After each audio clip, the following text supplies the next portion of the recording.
Hi, this is Mr. Chandler. Today we're going to look at standard 1.2. This one should be slightly less awkward because you won't actually be watching this when I'm in the room with you.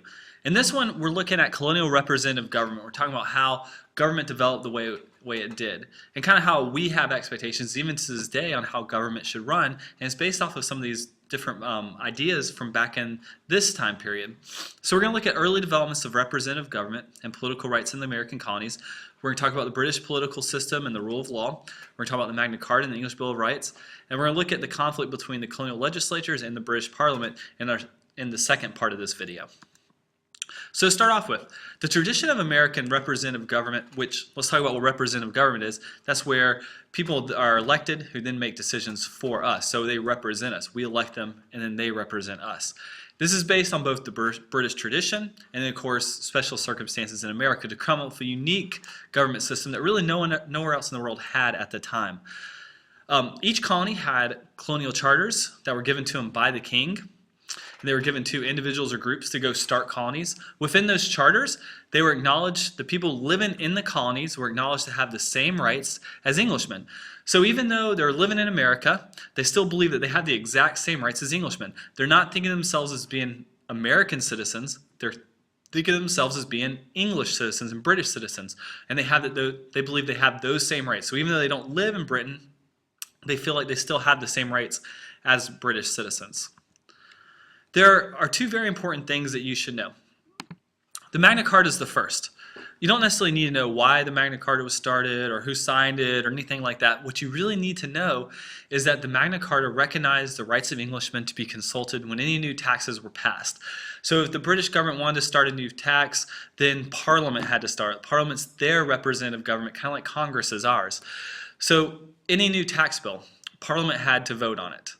So the people were consulted, the people have a say in it, and that their representatives are voting for or against those taxes. And if we don't like that the representatives are instituting new taxes, then we can vote them out of office. So they believe that is a foundational right as they move over here to the colonies.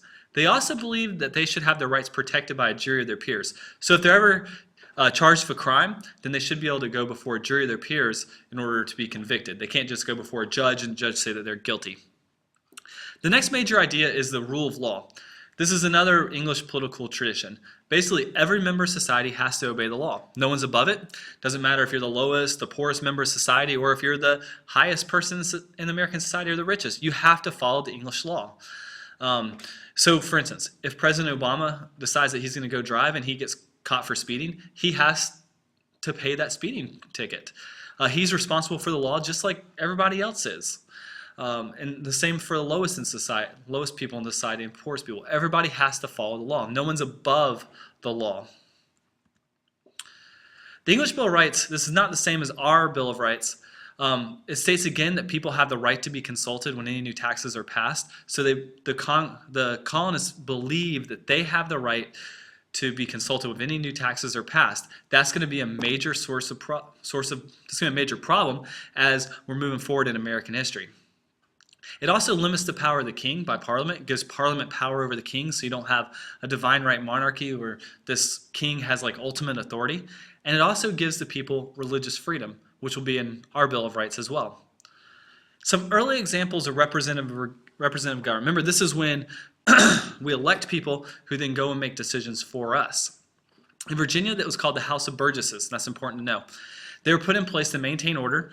You need government to keep order. The British government's an ocean away. And remember, you can't just hop on a plane and get over here to the New World. It takes a little bit of time to get news from Britain to the colonies, since you have to travel by ship, and it takes a long time. It's also meant to attract new members. Very few members of society could vote in Britain. Only property owners could vote in the House of Burgesses, but that's still more than what they could in Britain. So people feel like, oh, if I go to Virginia, I'm going to have more of a say in the government than if I were to stay in Britain. And so it's going to help encourage people to go to Virginia. And then this government's going to be the government that runs Virginia. And so if a new tax is passed, the people in Virginia believe that the House of Burgesses should be the ones to pass it, not Parliament back in England. The Mayflower Compact. This is a government by the people. This was signed on the boat coming over to the New World by the Pilgrims. This is a Puritan ideology that supports representative government, meaning, again, the people elect someone who makes decisions. Basically what happened in New England was that there were town meetings. Every male member of the church had a vote. And so it's a very democratic government. If you're a male and you're a member of the church, you had a vote. That's a way bigger expansion of voting rights than anywhere else in the world at the time. Only, like I said, only members of the Puritan church were allowed to vote. By the time the Revolutionary War happens, all 13 colonies have some form of representative assembly that had the right to levy taxes.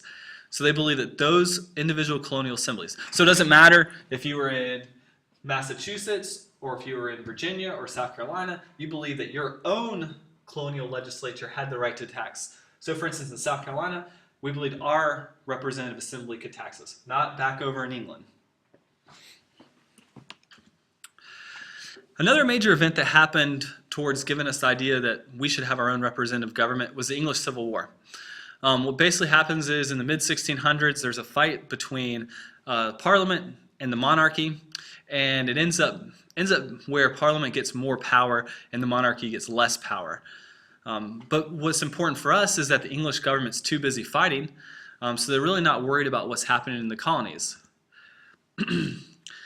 Along that same time is the Glorious Revolution, which again established a limited government. Basically, William and Mary, which you don't need to know William and Mary, they had to sign an agreement which gave Parliament more power. So in response, some of the famous Enlightenment thinkers at the time started putting down their thoughts, and John Locke was probably one of the most famous, especially that you need to know about in here. And he believed in the natural rights, that every single person has the right to life, liberty, and property. He also established what's called the social contract theory of government. Basically that the government gets authority from us, and that the government is supposed to protect our rights. And if the government does not protect our rights, then we are able to get rid of that government. So it's like a contract. If they don't follow the contract, we can get rid of them. Salutary neglect. This is a very important phrase that you definitely need to know. Parliament's control of the colonies is really limited by distance and desire. Most people in Britain really don't care what's happening in the colonies. They don't have any money invested. They could care less what actually happens. And so since a lot of people in Britain didn't really care what was happening, they kind of let us just run our own stuff. They weren't really concerned with what was happening over in our colonies. They left us to govern ourselves. The colonial assemblies had the right to tax citizens. Most colonies do have royal colonies by the start of the Revolutionary War, but they still believe they have some sort of autonomy, meaning that they have their own power to run things in their colonies. What's going to change this salutary neglect and get the British more involved in the American colonies is the French and Indian War. And that's going to lead the colonists eventually to revolt because they're used to running things themselves, and all of a sudden now the British want to be involved in running things. So it's going to really upset them. So let's talk about the road to rebellion. And that's actually going to be on part 2 of this video. So thanks for watching part 1. Part 2 is coming up.